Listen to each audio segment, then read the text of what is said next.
video. So from that video, what is this module all about? What are we teaching the kids?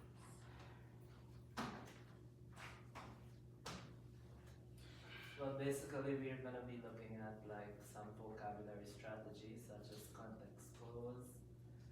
I think it also talked about prefixes, suffixes, and affixes as well of the words to help figure out the meaning of them. And some comprehension strategies would be like text and graphic features, theme, point of view, literary elements. So in summary, I can say that it's just, after watching the video, I saw where they're gonna be focusing on the 4 phases. So phase 1 would be like foundations, and that has to do with reading and vocabulary. Phase 2 would be the application where you're gonna apply all those techniques. And then for phase 3, that's where you're gonna polish it, where you're gonna have a grammar and a sentence structure per se. And for phase 4, that's where you're gonna have the final outcome. We're gonna have active communication. You're going to discuss the text like collaboratively, and you're gonna share your writing, get feedback from your parents, and so on. So I think that's just the overview of the video itself. Right. So before we open the lessons, we're going to start with the end of module. So everyone should have a copy of the end of module in their binders, and I'll also pull it up on the screen as well. This will help us understand what students are ultimately expected to do independently. So when we look at the end of module, what must students know and show by the end of the module? So based on the questions that are asked and if we look at the rubric, it gives us like a clear outline of the strategies and the vocabulary that students must know, such as point of view, context clue, theme, literary elements, figurative language, prefix, noun, and theme. So we also saw they looked at types of verbs. And suffixes as well. Yeah. Text and graphic features as well. Right. And so when we look, we also noticed that a lot of the stuff is repeating. So you'll hit these skills in several different lessons. So it's not something that we're coming to and then we won't revisit again. So we will hit these skills several times throughout the module. For example, like point of view, text and graphic features, elements of poetry and character. Those are just across the module itself. So what are the most essential understanding students must master? So we look at this module as a whole. What do we think the most essential understandings are?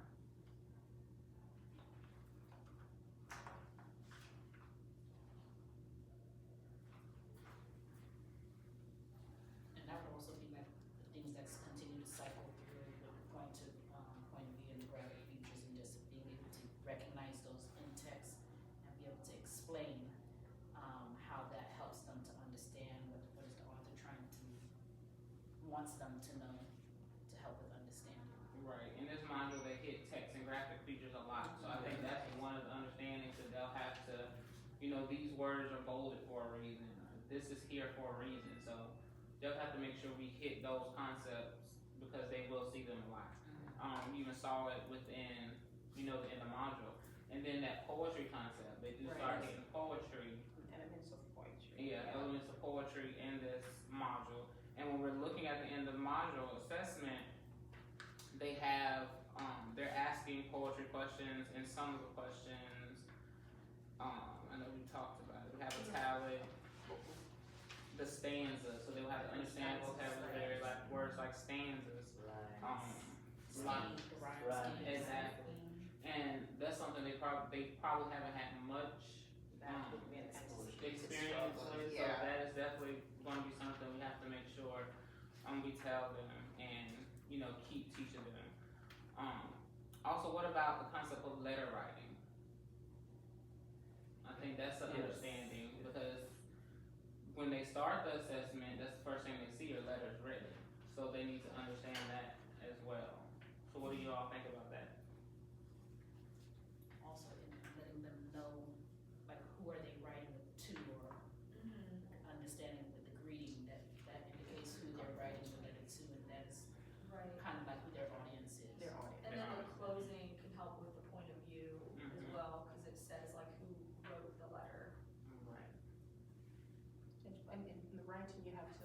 where you're gonna come in with your grammar too. So focus, the focus has to be on the grammar part, where types of verbs, common and proper nouns, plural nouns, etc. So they have to be taught all of these things in order to apply them to their writing.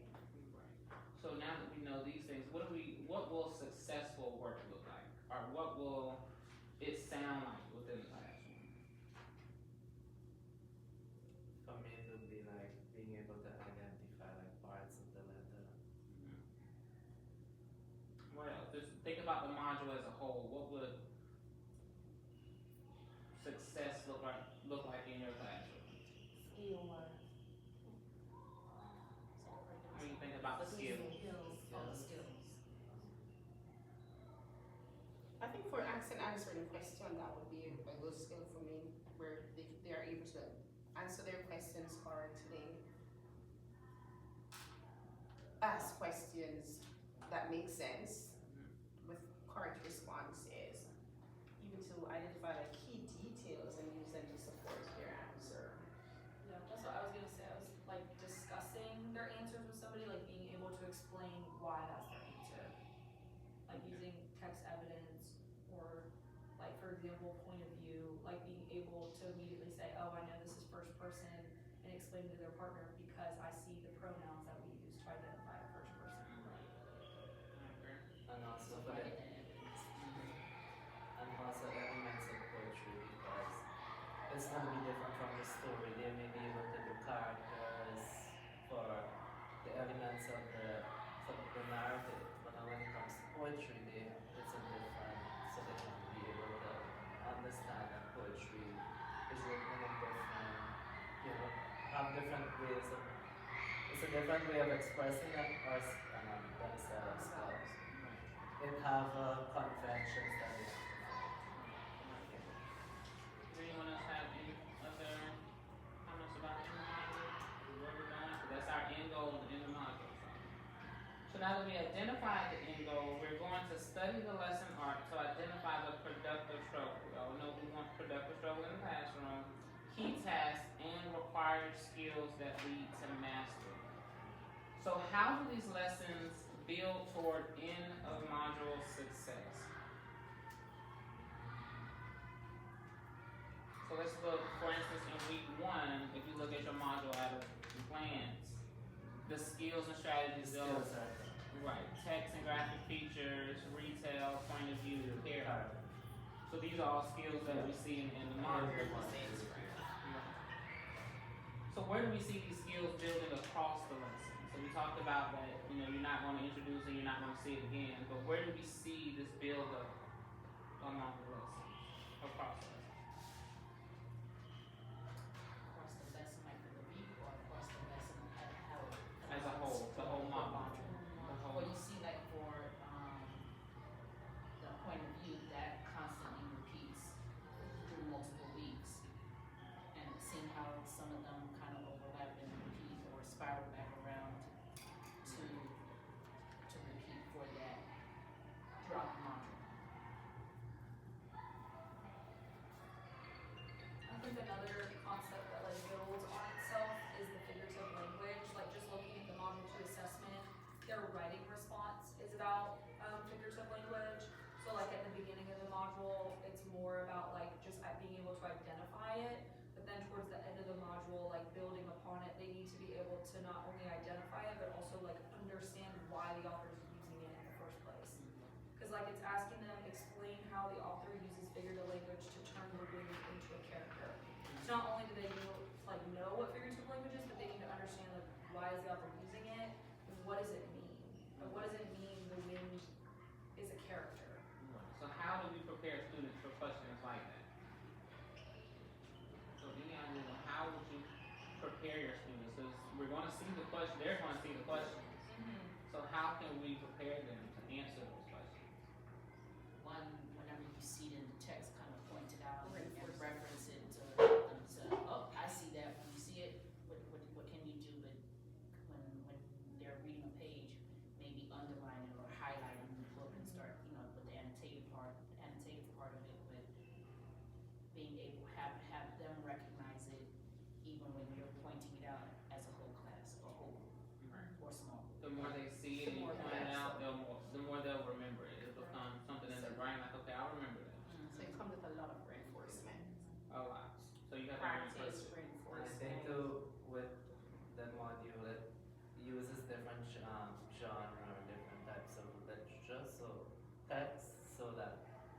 like point of view is not only within a narrative.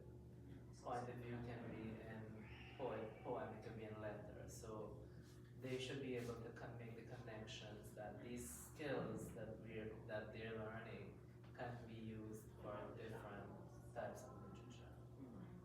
So which tasks do we think are going to create productive struggles for students? So what tasks? When we look at this module and we see the tasks that they have to complete, where do we anticipate them having struggles? I think for the writing, Yeah. I think for the writing, I think that's a major issue that we, with, throughout all the grades still. They don't have the stamina, and that is very, very important. Their typing skills too. So their typing skills are pretty weak. Some of them kinds of maybe form letters properly. So formation of letters, even writing simple sentences. So what are we prepared to do to get them ready? Well, for me, as I said, everything comes with practice and modeling. And it has to be like consistent. You're not gonna start this morning and then tomorrow you don't. It has to be like on a regular basis for them to get that practice. So that's shifting us into anticipating student needs. So where will student struggles and how will we respond? So we talked about writing. Where else do we think they will struggle?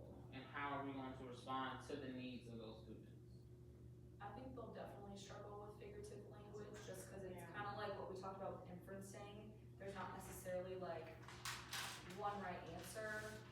I'm trying to think of what else we talked about where there's like not like theme. Like it's not always gonna be like always do your best. Like sometimes you can kind of say there's like a few different ways to explain it, and I feel like figurative language is another thing where they might be like scared or confused on how to find the answer because it's kind of they have to use a little bit of their own knowledge to like infer the story. It's not like the story is literally telling you, oh, the character being like the wind means this. Like they have to kind of use context clues and infer that. So I feel like that's definitely something that they would struggle with. Right. What do y'all feel about context clues? How do you think they'll deal with using context clues? Because that's another big component to this module. And that's what that vocabulary just, for me is continue to encourage them to do that because don't ask me what that means or what's the answer. Let's read the sentence and take it one sentence at a time and then, well, what clues do you see? And I know I used to use and I still do, I'll use a word that I know the students never heard of. And I'll say the word in a sentence and they're like, well, Miss Lee, what does that mean? And then you tell them, well, think about what I said and think about the clues. So they don't have to just be writing it or reading it, even if they're listening and you have those conversations out loud. That'll also help them, develop using context clues. Because sometimes you have conversations with people and they say something, you're like, wait, I don't know what that means.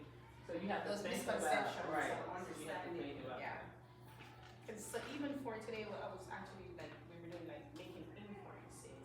So what I did, I actually modeled that first for them as to how to make an inference.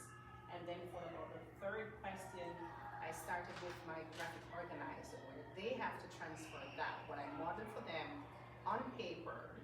And it was amazing to see how they were able to come up with their background knowledge and evidences and clues from the text before they can actually combine that and make that inference. Any other anticipated struggles, gaps?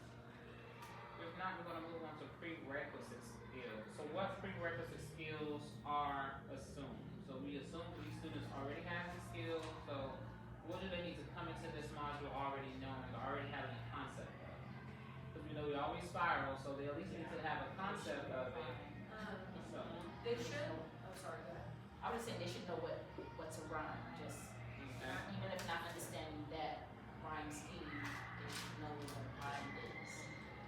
And they should be able to retell in their own words. And what I normally do is to use, for example, use a movie or something that they have experienced before and have them to tell you about it in their own words.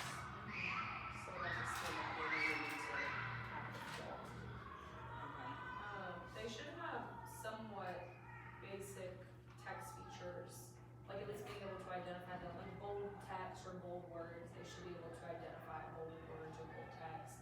they might not know what it means, but that's something that they should be able to identify. Right. Ask and answer Ask questions. and answer question too, yeah. We've already covered some of these reading skills like theme, Point of point view. of view, so they should have some working knowledge of the reading skills that will be covered in the second module as well. Any other insights on prerequisite skills they must have or should be? They should be able to determine the meaning of maybe even simple unfamiliar words just by using the context clues. Okay. So real basic context. Context clues, yeah. Okay. So next we will clarify what mastery looks like before instruction begins. So what must students know and show to demonstrate mastery? So as we look throughout this module, what must they know and what must they show as we move throughout the module? They should be able to do the think, pair, share because most of it is interwoven into the lesson. So you have to be able to think about the skill and be able to share their idea based on the text, how it applies to the text. Okay. I'm just adding this to our document. You all want to keep talking?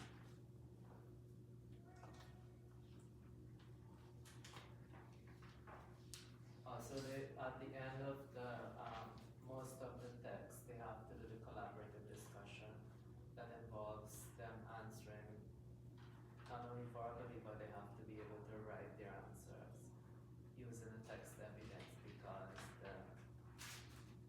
the questions, they have the page number where they can get the answer from. So they should be able to use text evidence to support their answers in the collaborative discussion. Okay. So let's think deeper. So what should students be able to say, write, read, or do? For specific topics or, Just throughout the module. okay.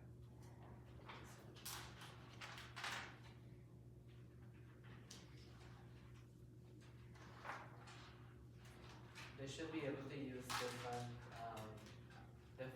ways of expressing themselves, be it poetry, letter writing, or maybe through a narrative.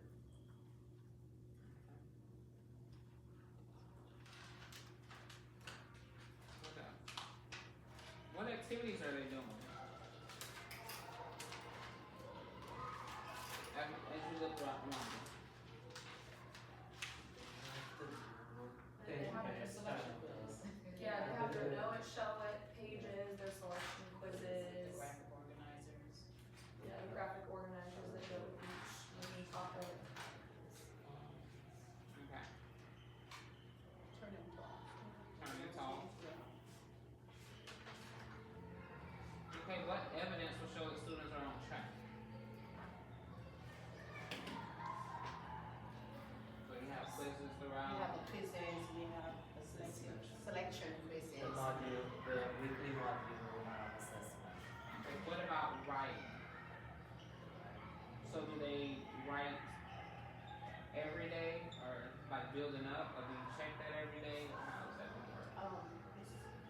They write, but it's the building of things, in progression. It's not that we're expecting to see, everything done like just in one day. So it's in progress. So first it started with my vocabulary words, and then they, for example, little memories or basic sentences before they can actually even start to write a paragraph or something, which I actually use those that we were given to them. But right after the story, they have those discussion. Right, and they do have discussion questions too, Okay. that they have those open-ended questions that they have to answer. So are they writing those answers, or is it with a partner? Okay. They write As the My Book kind of like gives them like prompts, and they'll write like one sentence answers, and then kind of at the end of the story, it'll have them like do a writing response, but like combining all of those answers. So they'll kind of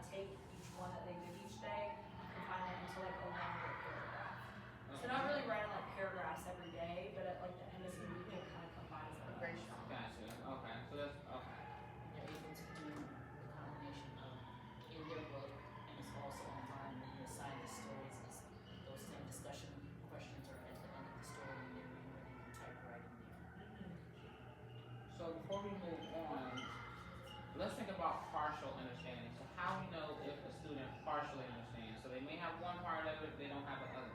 So what would that look like? I think being able to like identify these things, but maybe not explaining them.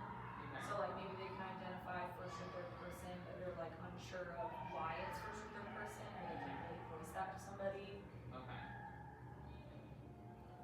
Point out the evidence Yeah, that supports, text evidence. Right. Like they can see I or me or my, but they don't know which point of view it goes with. And I've seen students are able to answer the question, but if you ask them to show in the text where they found the answer, they struggle with So, that. yeah. So they have the answer, but they struggle with giving you the text evidence. The text And evidence. sometimes Also- too, what I find too is that they could use their personal experience. Right, Instead in of what answering the questions. question Right. they have to Yeah. answer. section to text. That was down to, when you're answering the question, it must be based on the text itself. Do not use your personal experience or your college, based on your culture to answer the question. The answers must be based on the text itself. So, Alright, so now we will determine the instructional priorities that will have the greatest impact on student success. So what teacher action steps will have the greatest impact on student success? So what are we doing as a teacher? I think providing the charts helps a lot with the visual. Teachers already Yeah, practice yeah. they do have that. And it really helps them with conceptualizing the skills. What else are we doing as teachers?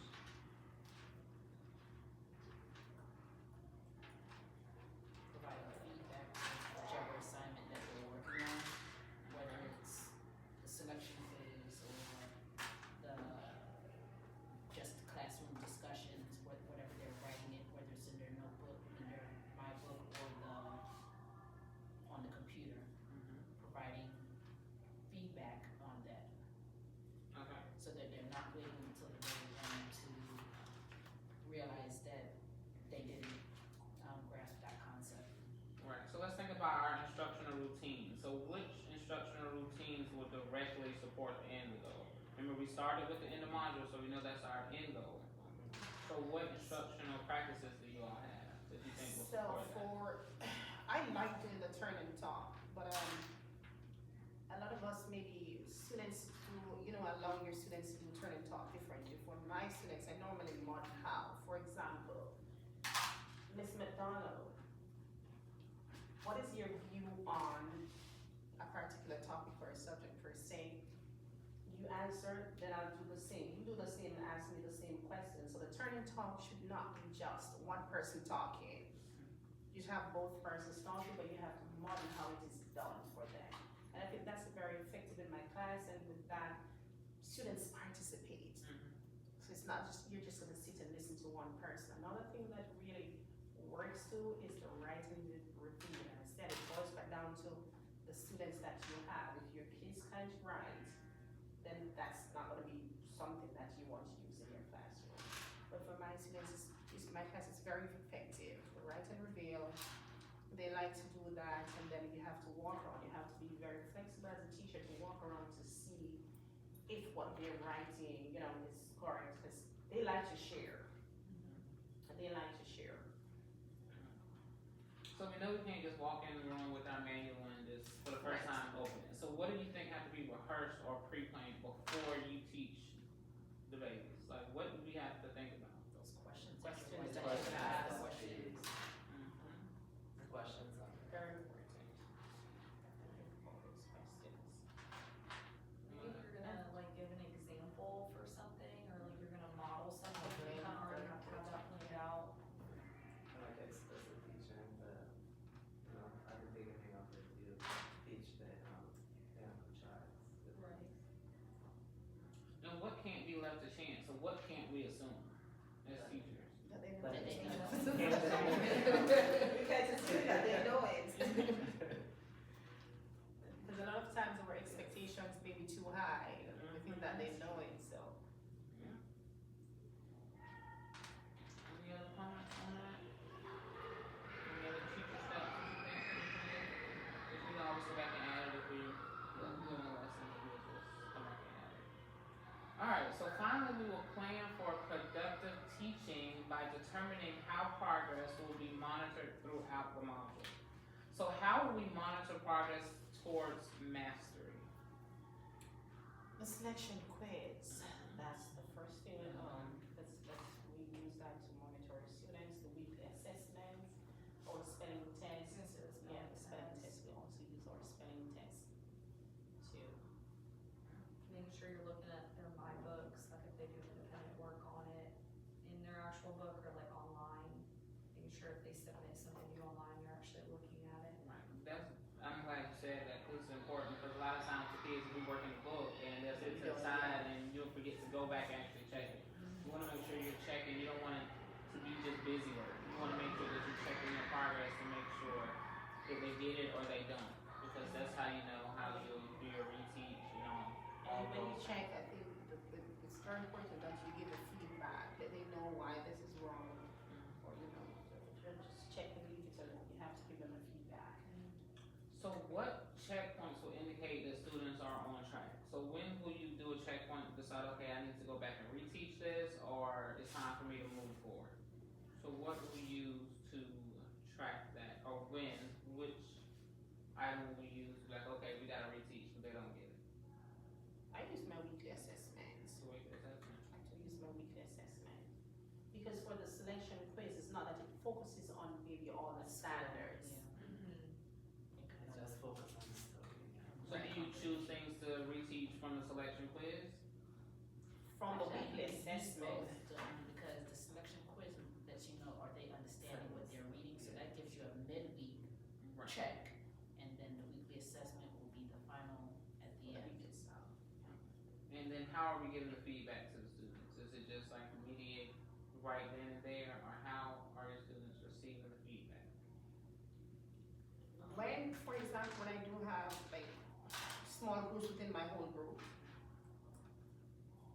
when I said small groups, it's not that, I walk around and call two students, okay, this is where you went wrong, and, so it's not that.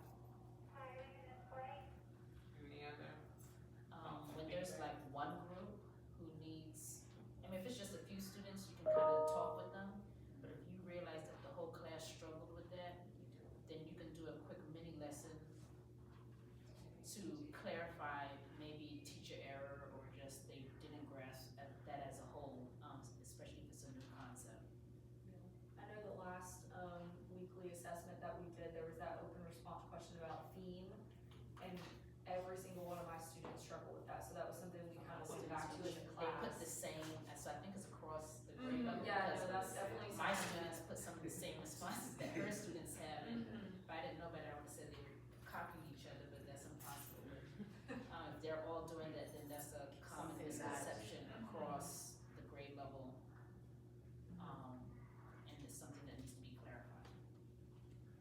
And sometimes because how the HMH is structured is recursive, so some of it will, It's spiral. yeah, so, it will keep, it will keep being reinforced as well. Okay, well, since we looked at the module as a whole, do anyone have any questions? We need to clarify anything? I know once we dive into the lessons, then we'll do a deep dive, but does everyone have a good concept of what this module is about? What students should know, what they should show by the end of the module? Yes. Yes, ma'am? Yes, ma'am, I think talking, collaboratively, Even hearing from understanding others, the struggles the from video others. itself, we all get a better understanding of what this module is about. Okay, any other comments or? Okay, well, next time we'll meet, we will dive into our weekly lesson. Thank you guys, have a great day.